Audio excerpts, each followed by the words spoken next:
The war chamber of the Krev Dominion was silent except for the soft hum of holographic displays. Supreme Commander Vorth stood before the largest screen, his dark eyes studying the blue and green planet rotating slowly in the projection. Behind him, Tactical Officer Zilnus waited for orders. 73 systems conquered, Vorth said quietly. This will be 74. Zilnus stepped closer to examine the data streams flowing across secondary monitors. Population estimates, technological assessments, military capabilities.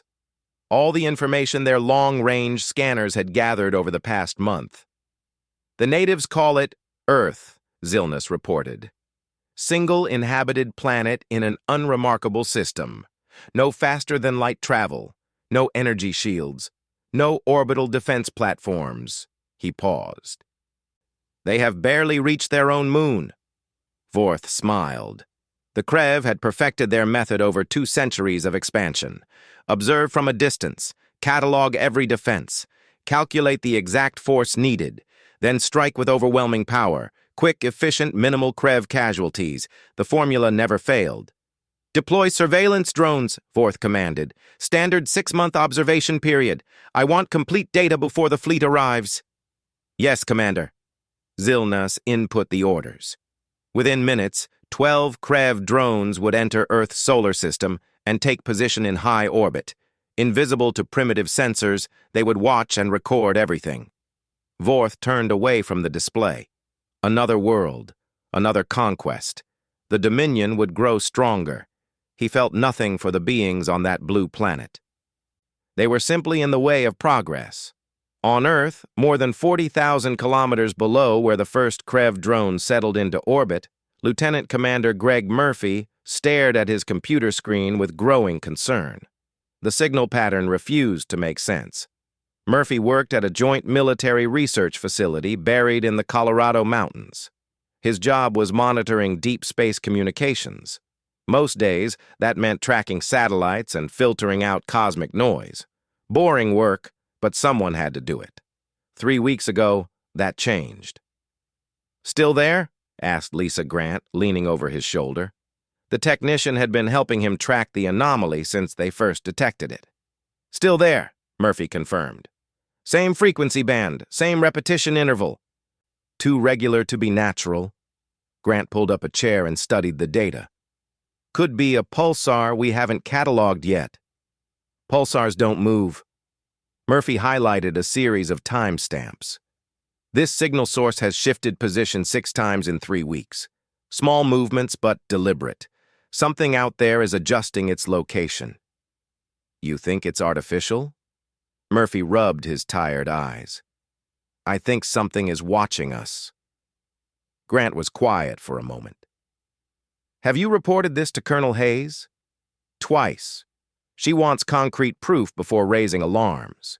Without evidence of hostile intent, Command won't authorize any response." Murphy pulled up another data set. "The problem is, we can't prove anything. Just unusual signals at the edge of the solar system." "Maybe it's not hostile," Grant suggested. "Could be explorers. Scientists." "Maybe." Murphy did not sound convinced. "But why hide? Why not make contact?" Before Grant could answer, Dr. Alan Price entered the room carrying a tablet. The physicist looked excited. "You need to see this." Murphy took the tablet. Price had been running analysis on their transmission tests, seeing if they could bounce signals off the anomaly's location. "What am I looking at?" Murphy asked. "Echoes," Price said. "Every time we send a signal toward that area, we get something back. Not just random reflection. The return signal has structure." Grant leaned in. "What kind of structure?" Price grinned. "Mathematical. Someone out there is responding to our transmissions. They're using our own signals to test us, like they're checking if we understand basic physics." Murphy felt a chill run down his spine. "They're evaluating us." "It looks that way." Price sat down and pulled up more data. "And here's the strange part. I've been reviewing our satellite network. Some of the relay stations have modifications I don't recognize. Small changes to the communication arrays. Upgrades. When were they installed? Murphy asked. That's just it. They weren't. Not by us anyway. The modifications appear to have been added remotely. Over time. Years, maybe. Grant stared at him. Someone has been changing our satellites without our knowledge? Not someone. Something. Whatever is out there has been preparing our communication systems, making them more powerful, more sophisticated. Murphy stood up and paced. This was bigger than unusual signals. If Price was right, an unknown intelligence had been interfacing with Earth's technology for years. Watching, waiting, preparing for something. We need to brief Colonel Hayes immediately, Murphy said. Colonel Patricia Hayes listened to their report without interruption. When they finished, she sat back in her chair and studied the three of them. You're telling me an alien intelligence has been modifying our satellites and testing our understanding of physics, she said flatly. Yes, ma'am, Murphy replied. And you have no idea what they want or why they're here? No, ma'am. Hayes was quiet for a long moment. Do you believe this represents a threat? Murphy chose his words carefully. I believe something is observing Earth with advanced technology. Their intentions are unknown, but the fact they've been preparing our communication systems suggests they're planning something, or preparing us for something, Price added. Hayes stood and walked to the window overlooking the mountain facility. Without concrete evidence of hostile action, I can't justify a global military alert. We'd cause panic, economic chaos, political nightmare. Then what do we do? Grant asked. Continue monitoring, document everything, keep this compartmentalized. I'll brief General Shaw, but this stays in the intelligence community for now. Hayes turned back to them. If you detect any direct threat, any indication they're planning to attack, report immediately. Otherwise, we watch and wait. Murphy wanted to argue, but he understood her position. Earth's military forces were fragmented across dozens of nations. They had no unified command structure for something like this. Even if they wanted to prepare a defense, what could they do against technology that could modify satellites from across the solar system? Yes, ma'am, he said. The meeting ended. Murphy, Grant, and Price walked back to their workstation in silence. When they arrived, Murphy pulled up the tracking data on the mysterious signals. We're not ready for this, Grant said quietly. No, Murphy agreed. We're not. Halfway across the solar system, the Crave drones continued their silent observation. Data flowed back to the Dominion fleet gathering in deep space. Troop movements, power distribution, communication networks, everything the Krev needed to crush Earth's defenses in a single coordinated strike. Supreme Commander Vorth reviewed the incoming reports with satisfaction. The humans had detected the surveillance drones, but appeared confused, disorganized, perfect prey. He composed a priority message to the Dominion High Command. Target confirmed. Defenses minimal. Estimated conquest time, 4 days. Recommended invasion date, 6 months from current position. The message was sent. The reply came back within an hour. Approved. Proceed with operation. Earth designation, Conquest Zone 74. Vorth allowed himself a rare smile. Another world. Another victory. The natives of Earth would learn what countless other species had learned. The Krev Dominion could not be stopped. Back on Earth, Murphy sat alone in the monitoring room during the night shift. Most of the facility was asleep. Only essential systems ran during these hours. He watched the signal patterns dance across his screen. Whoever was out there was still watching, still testing, still waiting. Murphy typed a simple message into the system. A basic mathematical sequence, prime numbers, the universal language. He aimed the transmission toward the signal source and hit send. For a long moment, nothing happened. Then his screen flickered. A response came back. Not just an echo this time, a new sequence. More complex, more sophisticated. Murphy leaned forward. They were talking to him, actually communicating. He was about to send another message when every alarm in the facility started screaming, his screen flooded with warnings. Grant burst into the room, followed seconds later by Price. "What happened?" Grant shouted over the alarms. Murphy stared at his monitor in shock.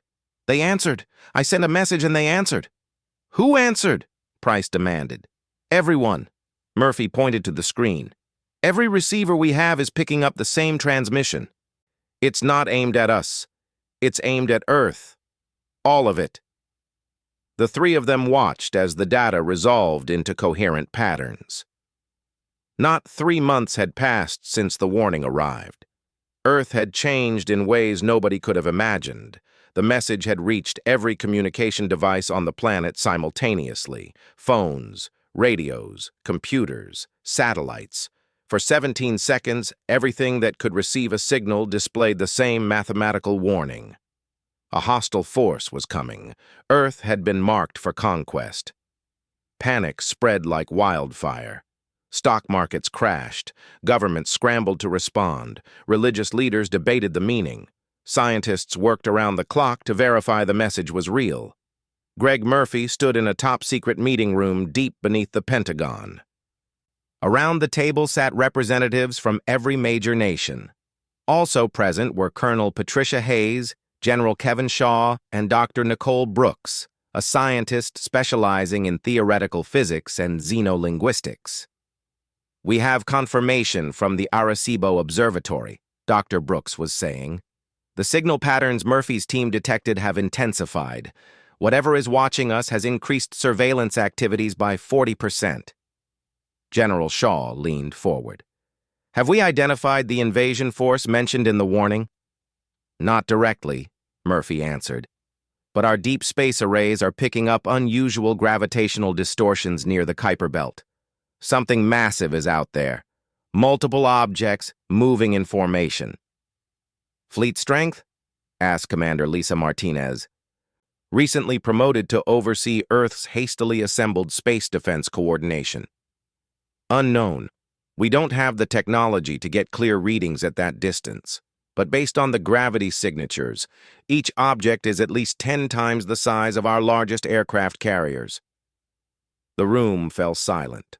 Earth's military forces had spent 3 months trying to prepare for an interstellar war.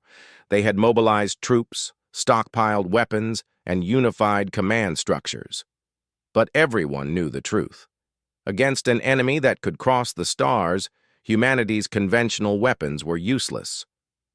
"What about the warning itself?" asked a representative from the European Union. "Who sent it? Are they allies?" Dr. Brooks pulled up a holographic display showing the decoded message structure. The transmission used pure mathematics as a base language. Whoever sent it knew we could understand basic physics and number theory. But there's more. She highlighted a section of code embedded in the transmission. "This signature appears in the modifications made to our satellites. The same intelligence that has been upgrading our communication systems for years is the one who warned us." "Why would they help us?" General Shaw asked.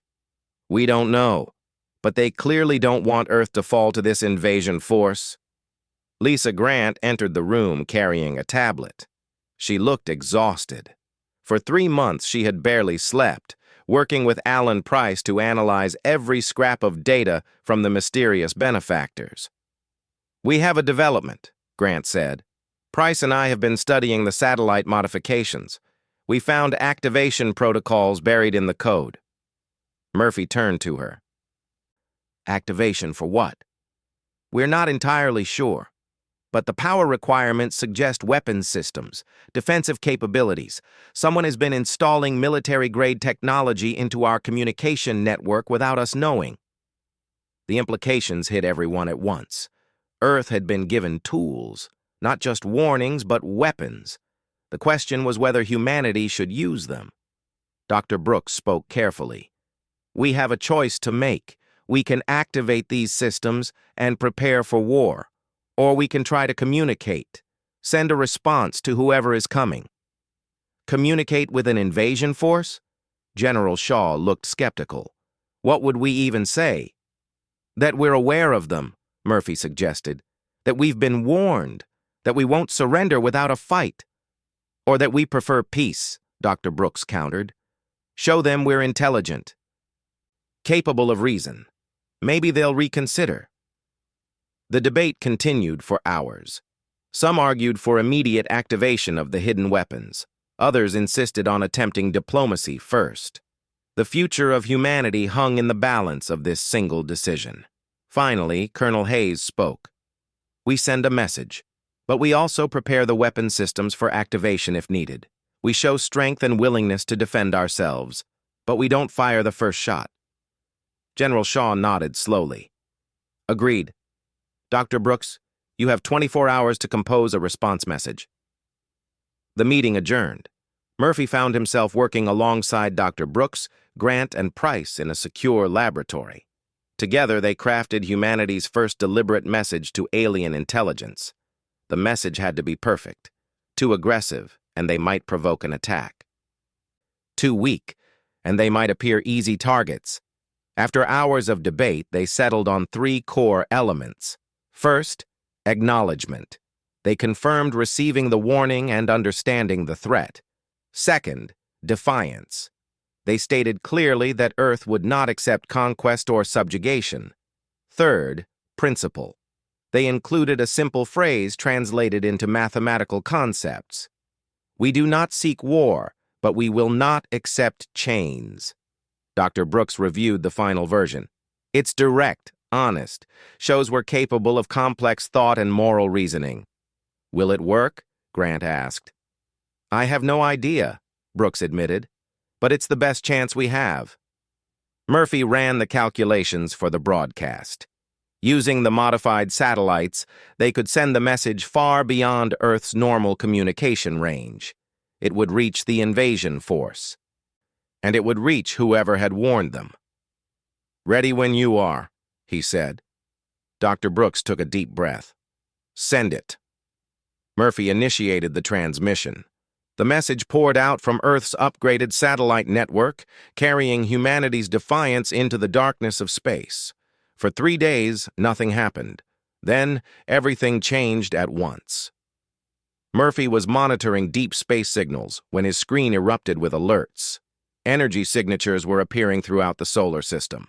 Not the invasion force, something else. We have contacts, he called out. Multiple vessels entering normal space. 6 distinct signatures. No, 7. They're positioning themselves between Earth and the Kuiper Belt. Colonel Hayes rushed to his station. Are they hostile? Unknown, but they're not firing. They're forming a defensive perimeter. On the main display, visual feeds from various telescopes showed the new arrivals. Ships of different designs and sizes, all clearly advanced far beyond human technology. They had arranged themselves in a blockade formation. Who are they? Hayes demanded. The answer came moments later. A new transmission reached Earth's receivers. This time, not in mathematics, in perfect English. People of Earth, this is Counselor Nethra of the Galactic Preservation Council. Your message has been received. The Krev Dominion will not be permitted to attack your world. You are under our protection. The command center erupted in confused voices. Murphy struggled to process what he was hearing. The Galactic Preservation Council. Protection. They had allies they never knew existed. Nethra's transmission continued. We apologize for the manner of your introduction to galactic civilization. The Krev violated ancient law by marking your world for conquest. We are here to enforce that law and ensure your safety. General Shaw stepped forward. This is General Kevin Shaw of Earth's Unified Defense Command. We appreciate your assistance, but we need answers. What law did the Krev violate? Why are we protected? There was a pause. Then Nethra responded. Your world bears the mark of the architects. Any civilization displaying this mark is protected by the oldest treaty in known space. The Krev either did not know or did not care. Either way, their attack ends now. The mark of the architects? Dr. Brooks whispered. What does that mean? Before anyone could answer, new alerts filled the screens. The massive objects they had detected in the Kuiper Belt were changing course. The Krev fleet was retreating. "Confirmed," Murphy reported. "The invasion force is withdrawing. They're leaving the solar system." The command center exploded in cheers. People hugged, some cried. Earth had been saved from invasion by mysterious allies who appeared out of nowhere. But Murphy did not celebrate. He was staring at his communication logs, specifically at a transmission that had arrived moments before the Galactic Council ships appeared. It came from deep space, from a source even more distant than the Krev fleet. A coded message on a frequency Earth should not be able to detect. Murphy decoded it slowly. The message was short, only 8 words. "Remember Protocol 7. The game continues. Well done." Protocol 7. Murphy had never heard of it, but something about the message filled him with unease. The game continues.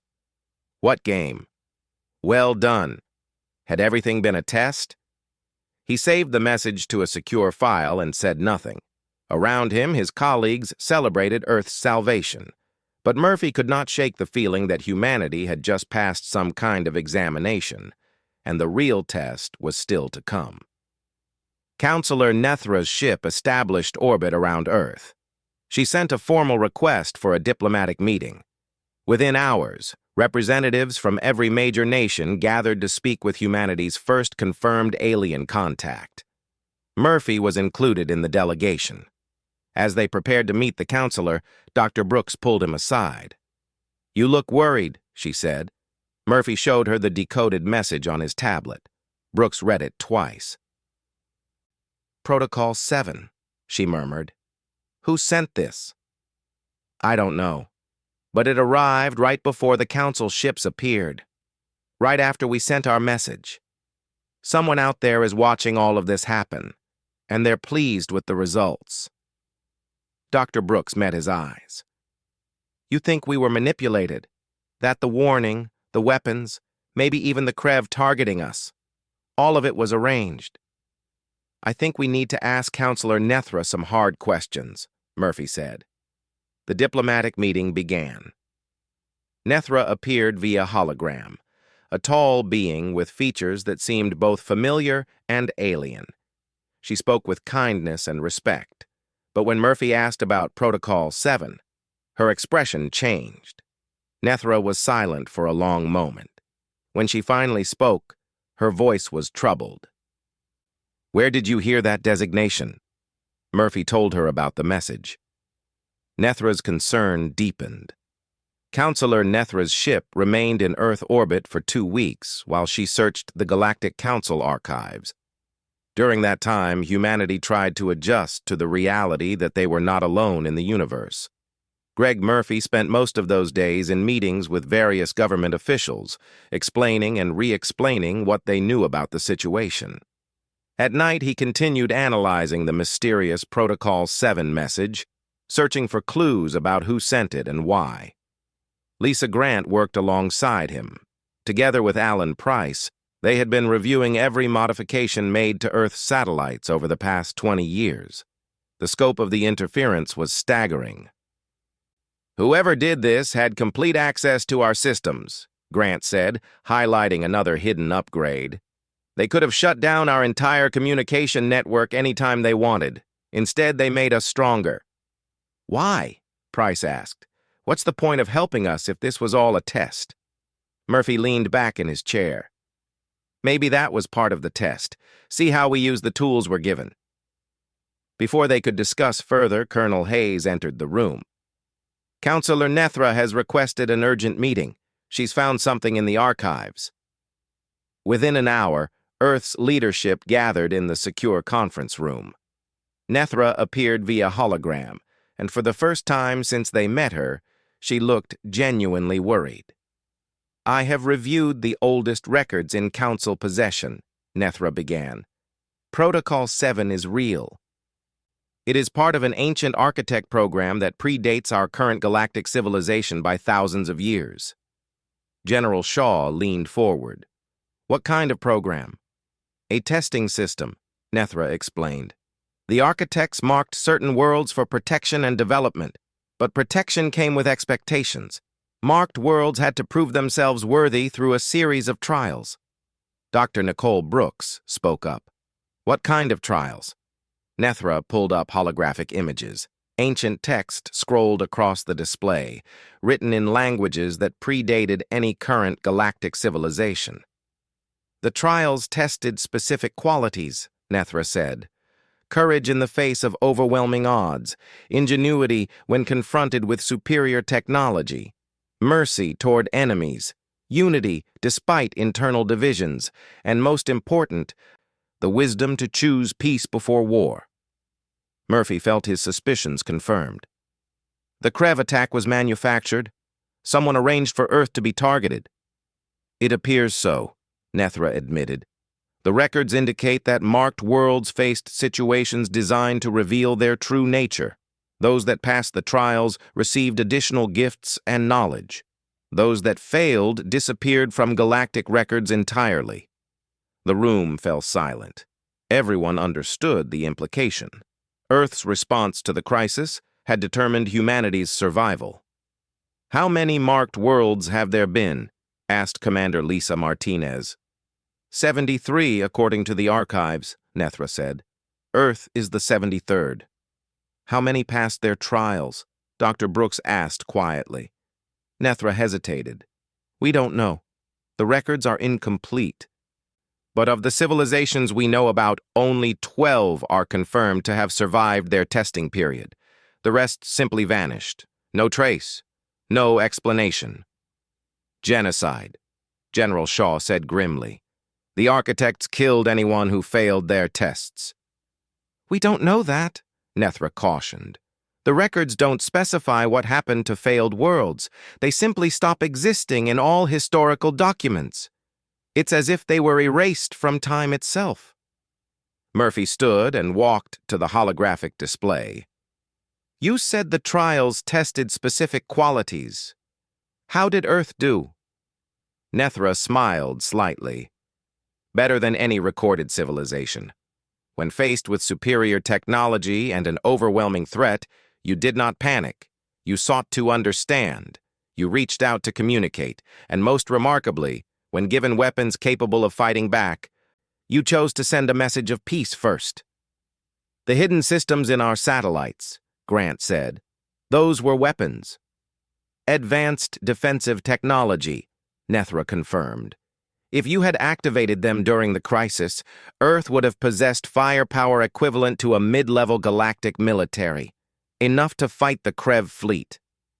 Price looked shocked. We could have defended ourselves? Yes, but you didn't know that. You chose diplomacy without knowing you had the strength to back it up. That demonstrated genuine commitment to peaceful resolution, not just strategic calculation. General Shaw shook his head. We weren't trying to pass any test. We were just trying to survive. Exactly, Nethra said. That's what made your response authentic. You acted according to your values, not to achieve a specific outcome. That's what Protocol 7 measures, not what civilizations can do, but what they choose to do when the stakes are highest. Murphy returned to his seat. So, what happens now? We passed the test. What comes next? Nethra's expression grew serious. That's what concerns me. The Protocol 7 records indicate that passing the initial trial only begins the process. There are additional stages, more tests. The ultimate purpose of the program is never clearly explained in the archives. You mean this isn't over? Colonel Hayes said. I believe it has only just begun. Before anyone could respond, alarms sounded throughout the facility. Murphy's communication console lit up with incoming data. Another transmission, he announced. Same source as the Protocol 7 message. It's broadcasting on multiple frequencies. What does it say? General Shaw demanded. Murphy decoded the message rapidly. His expression went pale. It's congratulating us, confirming we passed the first trial. And it's sending coordinates. Coordinates to what? Dr. Brooks asked. A location in deep space, beyond any charted star system. Murphy pulled up a galactic map. According to this, nothing exists at these coordinates. Empty space. But the message says we need to go there to learn the truth about the architects and their purpose. Nethra studied the coordinates with obvious concern. The Galactic Council has no records of that region. We've never explored that far out. If something is hidden there, it predates all known civilizations. Could be a trap, General Shaw suggested. Or the next test, Murphy countered. Nethra considered this. I recommend sending an expedition, but not alone. I will request Council authorization to accompany any Earth vessels. This concerns the entire galaxy, not just humanity. Over the following weeks, Earth and the Galactic Council worked together to prepare for the journey. With Council assistance, humanity built their first faster-than-light capable ship. They named it the UES Discovery. Murphy was selected as the communication specialist for the mission. Grant and Price joined as technical officers. Dr. Brooks served as the chief science officer. Commander Martinez led the military contingent, with Captain Andrew Cole as the primary pilot. Counselor Nethra came aboard personally, along with 2 other Council observers. A Velen engineer named Korthos and a Shorn tactical analyst called Vress. The day before departure, Murphy stood in the observation deck of the Discovery, looking out at Earth below. The planet that had spent most of its existence alone in the universe now had allies, friends, but also mysteries that needed answers. Grant joined him at the window. Nervous? Terrified, Murphy admitted. We're flying into unknown space to meet whoever has been manipulating Earth's fate for decades. What if we don't like what we find? Then we deal with it, same as we've dealt with everything else. Murphy smiled slightly. When did you become the optimist? When I realized humanity just passed a test designed to eliminate civilizations. If we can do that, we can handle whatever comes next. The Discovery launched the following morning. The transition to faster-than-light travel was smooth, thanks to Galactic Council technology. What would have taken human ships thousands of years took only 3 days. They emerged from FTL near the coordinates. Space looked empty. Sensors detected nothing. No planets, no stars, no structures. Are we certain we have the right location? Captain Cole asked. Price checked the navigation data. Coordinates match perfectly, but there's nothing here.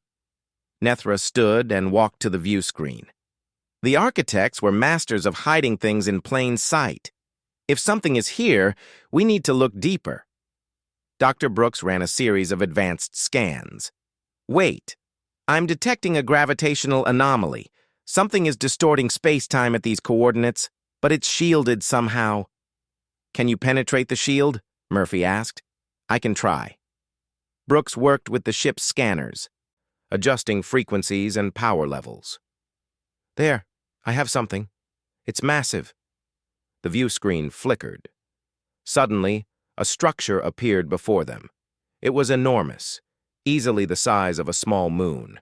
The architecture was unlike anything in any galactic database. Smooth surfaces covered in patterns that seemed to shift and change as they watched. What is that? Grant whispered. A monument, Nethra said softly. Or a message.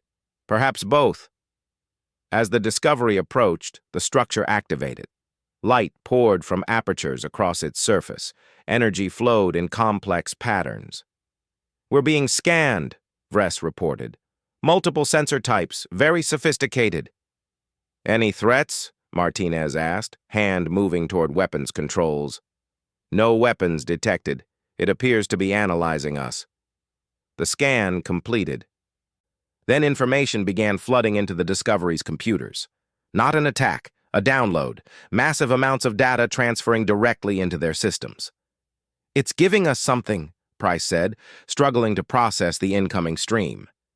History files, technical specifications, archive records. This is everything. The complete story of the architects.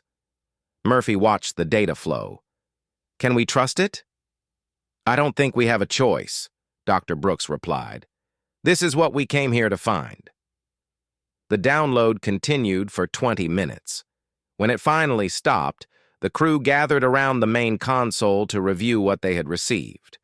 The truth was more disturbing than anyone expected. "The architects weren't a single species," Brooks reported, reading through the files.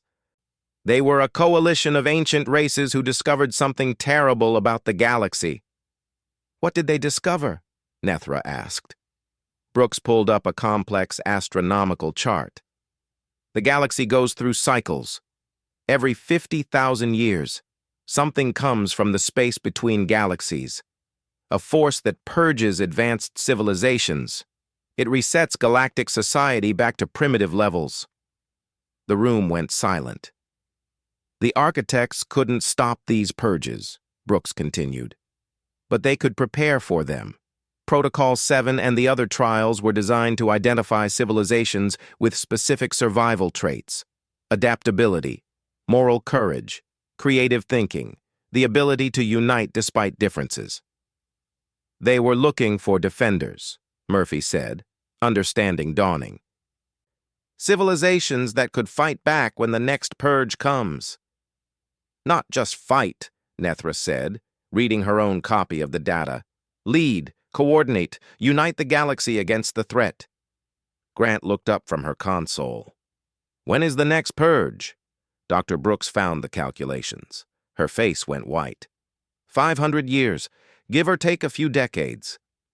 General Shaw, listening via communication link from Earth, spoke up. "So we have 5 centuries to prepare. That's better than nothing." "There's more," Price said grimly. "Earth isn't just another marked world. According to this data, we're the first to be activated in this cycle. The other 72 marked worlds were destroyed in previous purges or failed their trials." Murphy felt the weight of that information. "We're it. The only civilization identified as capable of leading the defense." "Leading Earth has been in space for less than a year," Martinez protested. "How are we supposed to lead a galactic coalition against an existential threat?" Nethra stood and faced them all. "The test was never about technology or military might. It was about character, about choices. Earth chose communication over violence, unity over division. Hop, the UES Discovery, returned to Earth carrying information that would change galactic civilization forever. Within days of their arrival, emergency sessions convened at the newly established Galactic Council Embassy on Earth. Greg Murphy found himself in a strange position. A year ago, he had been a simple communication specialist monitoring satellites. Now he sat in meetings with representatives from dozens of alien civilizations, discussing the fate of the galaxy. Counselor Nethra presented the architect data to the full council assembly. The response was immediate and intense. Some civilizations refused to believe the purge cycles were real. Others demanded immediate military mobilization. A few suggested abandoning the galaxy entirely and fleeing to neighboring star clusters. "Order!" Nethra called out, trying to control the chaos. "Panic serves no purpose. We have 500 years to prepare. That is more time than most civilizations exist." 500 years is nothing if we don't know what we're facing, argued a Velen representative. "These purges have destroyed countless civilizations. What makes us think we can succeed where the architects failed?" Dr. Nicole Brooks stood to address the assembly. "The architects didn't fail. They created a system to identify and prepare defenders. Earth is the first success of that system in this galactic cycle. We're meant to lead the coordination effort." Murmurs rippled through the chamber, some supportive, others skeptical. A shorn military commander spoke up. "No disrespect to humanity, but you've been in space for less than 1 year. How can you lead a galactic defense when you barely understand faster-than-light travel?" General Kevin Shaw, representing Earth's military, responded calmly. "Technology isn't what the architects were testing for. They were looking for specific decision-making patterns, the ability to choose cooperation over conquest, to seek understanding before conflict. Those are human strengths, developed over thousands of years of learning to work together despite our differences. While the council debated, Murphy worked with Lisa Grant and Alan Price in a separate facility. They were analyzing the deeper layers of the architect data, looking for information about the hidden weapons systems installed in Earth's satellites. "I found the activation protocols," Grant announced. "And you need to see this." Murphy and Price gathered around her console. Grant pulled up detailed schematics of Earth's modified communication network. "The weapons systems are more advanced than we thought," she explained. "Energy projection capable of destroying capital ships, defensive shields that could protect entire continents, electronic warfare systems that could disable enemy technology from light years away." Price whistled softly. "This is military technology centuries beyond anything the Galactic Council uses. How long has it been installed?" "That's the disturbing part." Grant highlighted timeline data. "The modifications began 20 years ago. Whoever did this has been preparing Earth for decades. Small changes, nearly invisible, building toward this moment." Murphy studied the activation sequences. "If we had triggered these systems during the Krev crisis, what would have happened? Earth would have gone from defenseless to galactic superpower in seconds," Grant said. "We could have destroyed the Krev fleet easily." "But we didn't," Price added. "We chose to communicate instead." Murphy understood. That was the real test. Not whether we could fight, but whether we would choose not to when we had the power. Colonel Patricia Hayes entered the room. "The council session is breaking up. Nethra wants to speak with you privately." They found Nethra in a small conference room, looking troubled. The counselor waited until everyone was seated before speaking. "I've been reviewing additional architect records," she began. "There are aspects of Protocol 7 I did not share with the full council yet." "What kind of aspects?" Murphy asked. Nethra pulled up holographic displays. "The trials Earth faced were only the beginning. Protocol 7 includes multiple stages, each designed to test different capabilities. The Krev threat tested your immediate crisis response, but there are additional challenges ahead." Dr. Brooks, who had joined them, leaned forward. "What kind of challenges?" "Moral challenges, ethical dilemmas, situations where there is no clear right answer." Nethra highlighted sections of the ancient text. "The architects believed that leaders needed more than good intentions. They needed wisdom, the ability to make difficult choices under pressure." General Shaw frowned. "You mean more manufactured crises? More tests where we don't know we're being evaluated?" "I don't think so," Nethra said. "The records suggest the later trials emerged naturally from Earth's integration into galactic society. Real situations with real consequences, but situations specifically designed to reveal leadership qualities." Murphy felt uneasy. "So whoever is running Protocol 7 will manipulate events to create these tests? Or simply observe how you handle challenges that arise naturally?" Nethra replied. "The distinction may not matter. Either way, humanity will face difficult decisions, and those decisions will determine your final evaluation."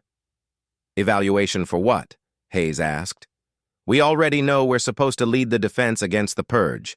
What more is there?" Nethra was quiet for a moment. "The records mention something called final clearance. Only civilizations that achieve it receive the complete architect legacy. Full access to their technology, their knowledge, their strategic plans for defeating the Purge." "And civilizations that don't achieve final clearance?" Grant asked. "Unknown. But given what happened to the other marked worlds, I suspect the consequences are severe." The room fell silent. The implications were clear. Earth had passed one test, but the evaluation was ongoing. Humanity's every action would be watched and judged by unknown observers. Price broke the silence. "We need to tell people. Earth's population deserves to know they're still being tested." "No," General Shaw said firmly. "That would cause panic, If people know they're being evaluated, they'll second-guess every decision, act artificially. That defeats the purpose of testing authentic responses. So we lie to them? Price demanded. We protect them from information that would cause more harm than good, Shaw replied. Need-to-know basis. The people in this room, the council leadership, and select government officials. No one else. Murphy hated the idea but understood the logic. If humanity knew they were still being tested, every international conflict, every policy decision, every cultural choice would be paralyzed by fear of failure. There's something else, Nethra said. I've been trying to identify who sent the Protocol 7 messages, the ones that warned you and provided coordinates to the Architect Monument. Any luck? Murphy asked. No, and that concerns me greatly. The signal source is too sophisticated to trace. Whoever they are, they have technology that surpasses even the Galactic Council's capabilities. They've been watching Earth for decades, possibly longer, without detection. Could it be the architects themselves? Dr. Brooks suggested. Maybe they didn't die out. Maybe they're still around, running the trials. It's possible, Nethra admitted. But the records indicate the architects disappeared over 10,000 years ago. If they survived, why hide? Why not reveal themselves and lead the defense directly? Murphy thought about the messages, the phrasing, the tone. Maybe because direct leadership defeats the purpose. If the architects just told us what to do, we wouldn't develop the independent thinking needed to adapt to the purge. We need to learn to lead ourselves. Nethra nodded slowly. That would be consistent with the trial philosophy. Teach through experience, not instruction. Over the following months, Earth transformed. With Galactic Council assistance, humanity began building a proper space fleet. Colonies were established on Mars and several moons throughout the solar system. Scientists worked alongside alien researchers, sharing knowledge and developing new technologies. But Murphy watched for signs of the next trial. He analyzed every major decision Earth's leaders made, wondering if it was being evaluated. He scrutinized diplomatic incidents, scientific discoveries, cultural exchanges, all looking for hidden tests. The waiting was harder than the crisis had been. Then, 6 months after the discovery's return, something happened that Murphy had not anticipated. The Krev Dominion requested a diplomatic meeting with Earth. Supreme Commander Vorth, the same leader who had marked Earth for conquest, sent a formal message. He wanted to apologize personally and discuss potential cooperation between the Krev and humanity. The request sparked immediate debate. Some argued the Krev couldn't be trusted. Others saw opportunity for reconciliation. General Shaw wanted to refuse outright. Dr. Brooks suggested cautious engagement. Murphy realized this was probably a trial. How humanity responded to their former enemy would reveal something important about their character. He requested a private meeting with Earth's leadership and Counselor Nethra. This is a test, Murphy said without preamble. The Krev request has to be part of Protocol 7. How we handle this situation will be evaluated. What makes you certain? Colonel Hayes asked. The timing, the circumstances. 6 months after we learn about the trials, our greatest threat suddenly wants peace? That's too convenient. Nethra considered this. You may be right. The question is, what response does the test expect? It doesn't expect anything, Dr. Brooks said. That's the point. The trial measures our authentic choice, not our ability to guess the right answer. General Shaw stood and paced. So what do we do? Reject them and risk failing a test about forgiveness? Accept them and risk looking weak? Murphy thought about everything they had learned, about the architect's values, about what qualities they were testing for. We engage with them, he said, but on our terms. We acknowledge their request but make clear that trust must be earned. We offer the possibility of cooperation without forgetting what they tried to do. Mercy without naivety, Dr. Brooks said. Exactly. The decision was made. Earth would meet with Vorth, but the meeting would occur on neutral ground with full Galactic Council mediation. Security would be maximum. Guards would be present, but the door would be open for genuine dialogue. Vorth arrived 3 weeks later.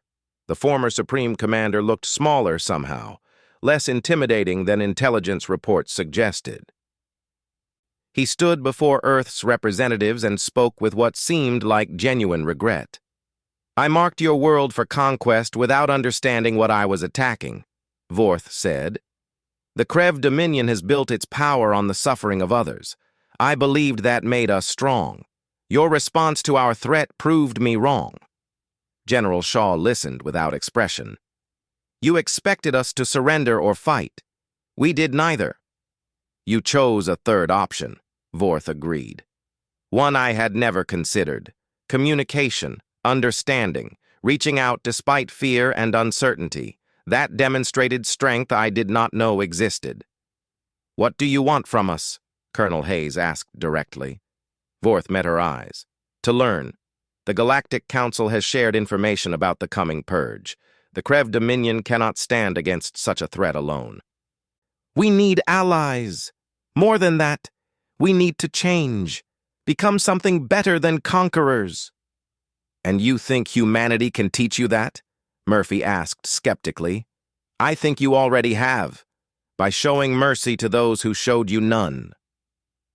The meeting continued for hours.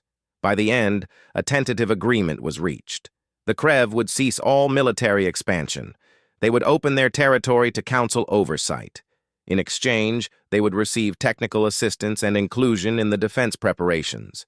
It was not forgiveness. Not yet. But it was a beginning. Later, Murphy stood alone in the observation deck, watching Vorth's ship depart. Grant found him there.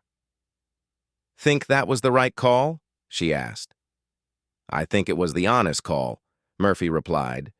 "We chose based on our values, not on strategy or politics." "If that's wrong, then the trials are testing for something we can never be." Grant nodded.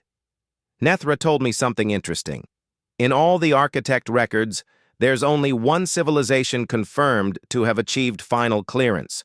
They were known for one specific quality above all others." "What quality?" "The ability to turn enemies into allies, to see potential in those who had shown only hatred." Grant smiled slightly. "Sound familiar?" Murphy looked out at the stars. Somewhere in that vast darkness, unknown observers were watching, judging, deciding humanity's fate based on choices like today's. He hoped they understood what they were seeing. Not week in 1 year had passed since first contact. Earth looked nothing like it had before the Krev crisis. Cities now featured alien architecture alongside human buildings. Spacecraft moved between Earth and orbital stations every hour. Children learned galactic history in schools. The world had joined a larger community. Greg Murphy stood in the command center of the UES Discovery, now the flagship of Earth's growing space fleet. The ship was preparing for another mission to deep space. This time, their destination was more mysterious than the Architect Monument. 3 days ago, another transmission arrived from the unknown source. The message was simple: coordinates and a single phrase. Final evaluation awaits. Murphy had assembled his regular team: Lisa Grant, Alan Price, Dr. Nicole Brooks. Commander Lisa Martinez led the security detail. Captain Andrew Cole piloted. Counselor Nethra joined them again, along with Korthos and Vress, but this time they had additional passengers. Supreme Commander Vorth of the Krev requested permission to accompany the mission. Over the past year, he had worked closely with Earth on defense preparations. His presence would test how far the new alliance had truly come. "All systems ready," Captain Cole reported. "We can jump to FTL on your order." Murphy looked around the bridge. A human crew working alongside aliens who had once planned Earth's conquest. A year ago, this would have been unthinkable. Now it felt natural. "Take us out," Murphy ordered. The Discovery jumped to faster-than-light speed. The journey took 4 days. When they emerged, they found themselves in a completely empty region of space. No stars, no planets, nothing but darkness. "Sensors detecting nothing," Grant reported. "Are we sure these are the right coordinates?" Price checked the navigation systems. "Coordinates match exactly. Whatever we're supposed to find, it's well hidden." Dr. Brooks ran deep scans. "Wait, I'm detecting something, a structure, but it's phased somehow, existing slightly out of normal space-time." "Can you bring it into phase with us?" Murphy asked. "I can try, but it might require a specific signal, some kind of key or password." Murphy thought about the previous messages, about Protocol 7, about tests and trials. "Broadcast our identification, ship name, crew manifest, our purpose for being here. Let whoever is watching know we came because we were invited." Brooks transmitted the information. For a long moment, nothing happened. Then space itself seemed to ripple. Reality shifted, and suddenly, a massive structure appeared before them. It dwarfed even the architect monument they had found previously. "What is that?" Cole whispered. The structure was a perfect sphere, kilometers in diameter. Its surface was smooth and reflective, showing the Discovery like a mirror. But as they watched, images began appearing on the sphere's surface, historical scenes, events from Earth's past and present. "It's showing our history," Grant said in awe. "Look, there's the first moon landing, the formation of the United Nations, the Krev crisis, everything." The images played faster, showing more recent events. Earth's integration into galactic society, the diplomatic meetings, the cooperation with the Krev, the preparations for the purge. Then the images stopped. A new transmission reached the Discovery. This time it was not mathematical. It was perfect English, spoken by a voice that sounded almost human, but not quite. "Humanity of Earth. You have been evaluated across multiple trials. Your responses have been recorded and analyzed. The time has come for final judgment." Murphy felt his heart race. This was it. The moment that would determine humanity's future. "Who are you?" he asked. "We are the Inheritors, the final creation of the architects before they ascended beyond physical form. We maintain their systems. We oversee the trials. We determine which civilizations receive the full legacy and which do not." Counselor Nethra spoke up. "The Galactic Council has no record of your existence. By design, we exist outside normal space. We observe without interfering, except when necessary to maintain the trial protocols." "And what is your judgment?" General Kevin Shaw asked, via communication link from Earth. His voice was tense but controlled. The Inheritor was silent for a long moment. Then the voice spoke again. "Earth demonstrated courage in the face of the Krev threat. You showed ingenuity in decoding our warnings and messages. You proved capable of unity despite internal divisions. Most significantly, you chose peace when given the power to wage war." But Murphy sensed there was more. "But these qualities alone are not sufficient for final clearance. The architects sought more than brave warriors or clever thinkers. They sought leaders, beings capable of guiding others through impossible challenges." Dr. Brooks leaned forward. "What additional qualities are you testing for?" "Wisdom, mercy, the ability to see beyond immediate threats to long-term consequences, the strength to forgive enemies and turn them into allies." The sphere's surface showed new images. Vorth's diplomatic mission, the Krev working alongside humans on defense projects, former enemies cooperating. "You have demonstrated these qualities as well," the Inheritor continued. "But one final test remains." Murphy felt dread building. What test?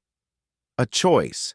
The architect legacy includes technology capable of defeating the Purge, weapons of immense power, defensive systems that could protect entire star systems, knowledge that would make humanity the dominant force in the galaxy.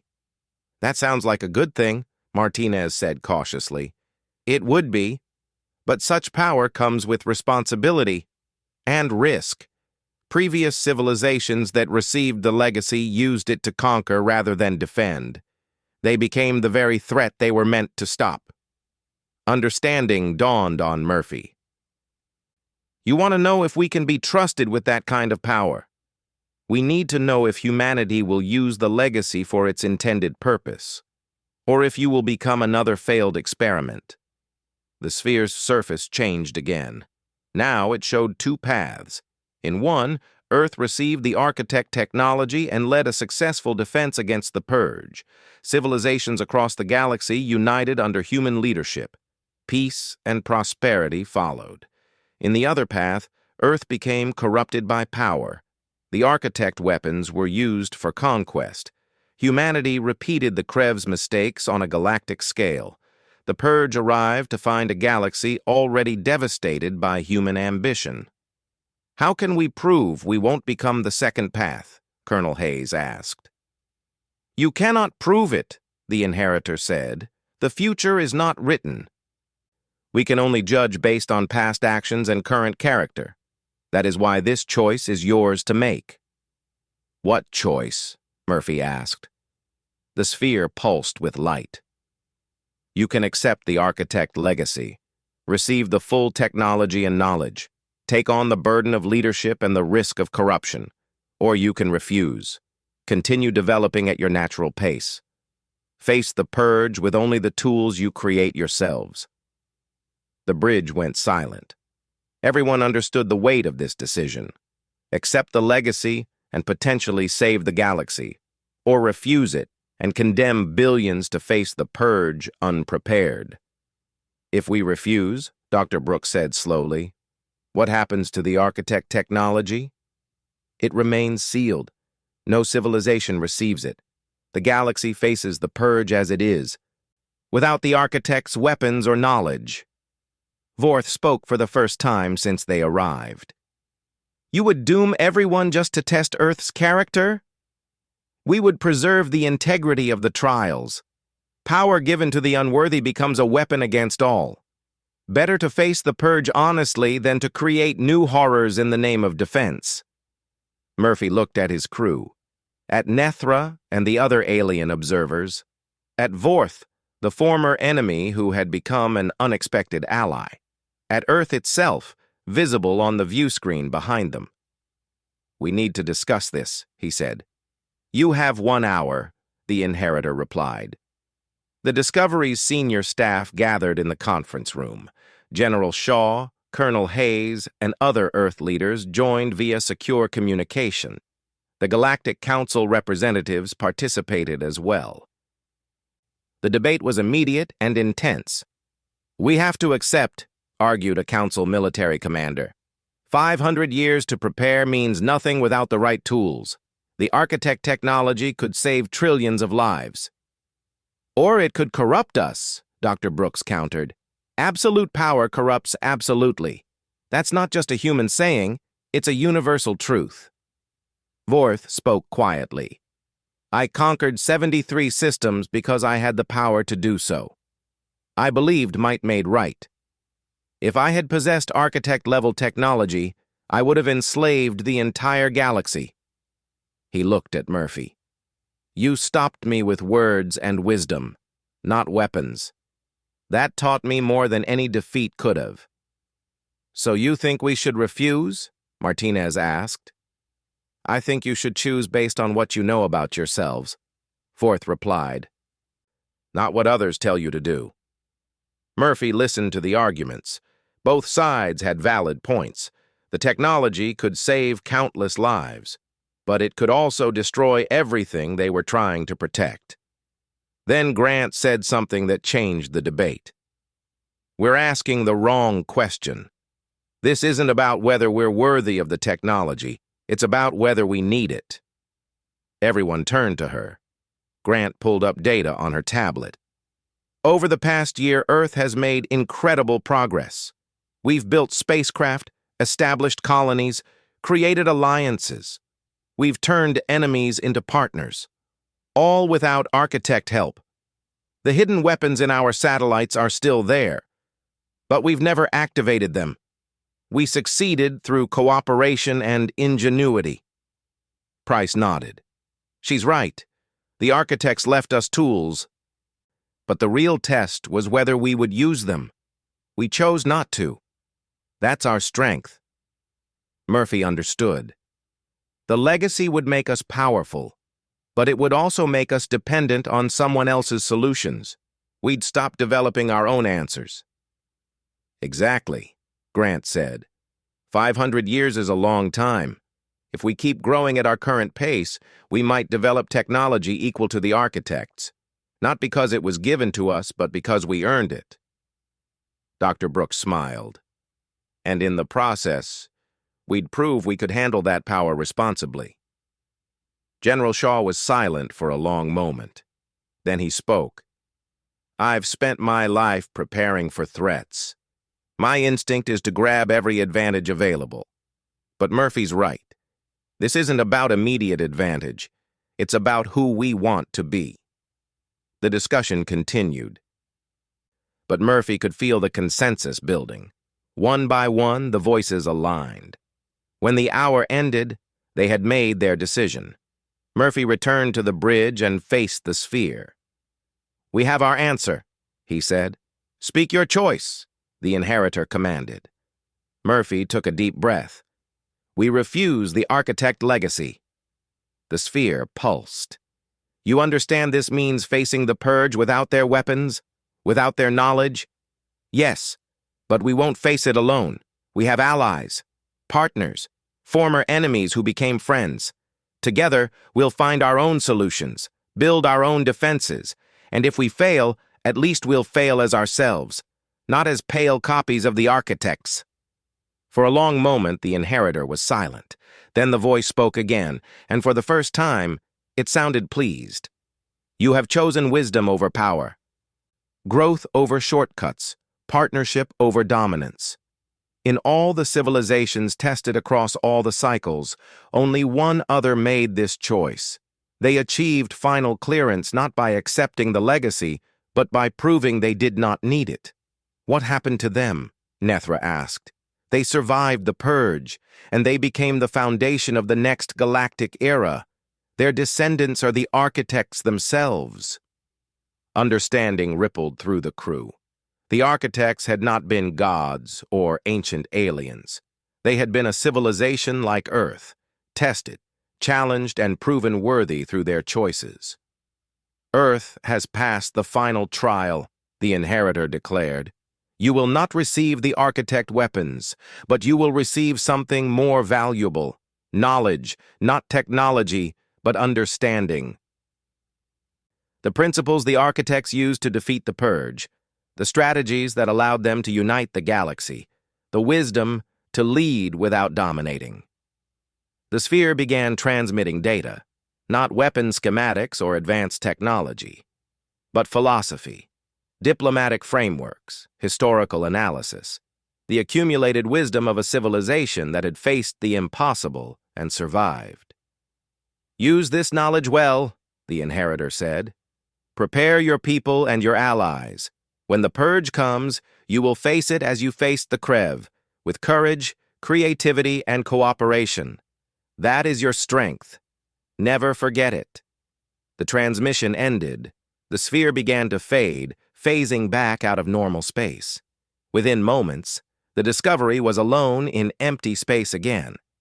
Captain Cole turned to Murphy. Set course for Earth? Murphy smiled. Set course for home. The journey back took 4 days.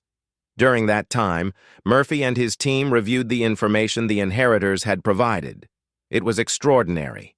Centuries of accumulated knowledge about unity, leadership, and strategic thinking. Not weapons, but wisdom. When they arrived at Earth, they found the planet had already received the news. The inheritors had broadcast the trial results to the entire Galactic Council. Earth's choice was known across the galaxy. The response was overwhelming. Dozens of civilizations sent messages of support. The Krev Dominion formally requested to join the defense coalition under Earth's leadership. Even species that had been skeptical of humanity now offered assistance and cooperation. 6 months later, Murphy stood in the observation deck of a new space station orbiting Earth. The station served as headquarters for the Galactic Defense Initiative. Representatives from 40 civilizations worked there, coordinating research and preparation for the purge. Grant joined him, looking out at the busy space lanes filled with ships from across the galaxy. "Think we made the right choice?" she asked. Murphy thought about everything that had happened. The tests, the trials, the decision to refuse easy power in favor of hard-earned wisdom. "I think we made the only choice we could live with," he said. "We're human. We make mistakes. We struggle. We fail sometimes. But we keep trying to be better. That's our real strength." 500 years until the purge," Grant said. "Think we'll be ready? I think we'll give it everything we have, and we won't be facing it alone." Below them, Earth continued its transformation. Human and alien architects worked on new designs. Scientists collaborated on research projects. Children from a dozen species played together in orbital parks. Former enemies built friendships. The galaxy had identified Earth as the next target for conquest. One signal had changed everything. But it was not the warning that saved humanity. It was not the technology or the weapons or the alliances. It was the choice, the decision to be worthy of trust rather than demanding it, to earn respect rather than taking it, to lead by example rather than by force. Earth had been tested and proven, not as conquerors or warriors, but as something the galaxy desperately needed. Leaders who understood that true strength came not from power, but from character. The game was over. Protocol 7 had reached its conclusion, but for Earth and the galaxy it now helped guide. The real work was just beginning. 500 years to prepare for the greatest threat civilizations had ever faced. 500 years to prove that wisdom, not weapons, would prevail. Murphy smiled as he watched another ship dock at the station. It carried delegates from a species that had just made first contact with the galactic community. Earth would help guide them, just as the Galactic Council had helped guide humanity. The cycle continued. The next generation of leaders was already emerging, and somewhere in the darkness between galaxies, the purge was coming. But when it arrived, it would find something the architects had spent millennia preparing.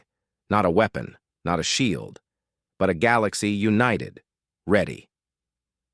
And led by a species that understood the true meaning of strength, humanity had been identified as the next target. Instead, they became the galaxy's greatest hope, and they had earned it, one choice at a time. Not foolishness. Just humans being human. Imperfect, hopeful, and trying to do better than their worst instincts demanded. If that was not enough to pass the trials, then nothing would be. E over despair. Those are the qualities needed to face what's coming. The crew absorbed this in silence. Then Dr. Brooks spoke. "We need to bring this information back to Earth and the Galactic Council. Everyone needs to know what we're facing." "Agreed," Nethra said. "The preparation must begin immediately." As the Discovery turned back toward Earth, Murphy stood at his station and thought about Protocol 7. About tests and trials. About humanity's unexpected role in galactic history. They had been marked as targets for conquest. Instead, they became humanity's introduction to something far greater and far more terrifying than any invasion. The game was not over. In fact, it had barely begun. "This changes things," she said quietly. "I need to access the Council's historical archives. If Protocol 7 is active, then Earth's situation is far more complex than we believed." "What is Protocol 7? General Shaw demanded. Nethra looked at each of them in turn. "A legend. A story the oldest civilizations tell about how the architects tested marked worlds. If Protocol 7 is real, then everything that happened to Earth was by design, including the Krev attack." The room went cold. Murphy had been right. They had been tested. The question was, what came next? English, not any human language. But the mathematical structure was clear. It was a warning. Grant translated the basic meaning first. A hostile force approaches. You have been marked for conquest. Prepare. Murphy felt ice in his stomach. The Watchers were not the threat. They were trying to warn Earth about something worse. We need to wake Colonel Hayes, Price said. We need to wake everyone, Murphy replied.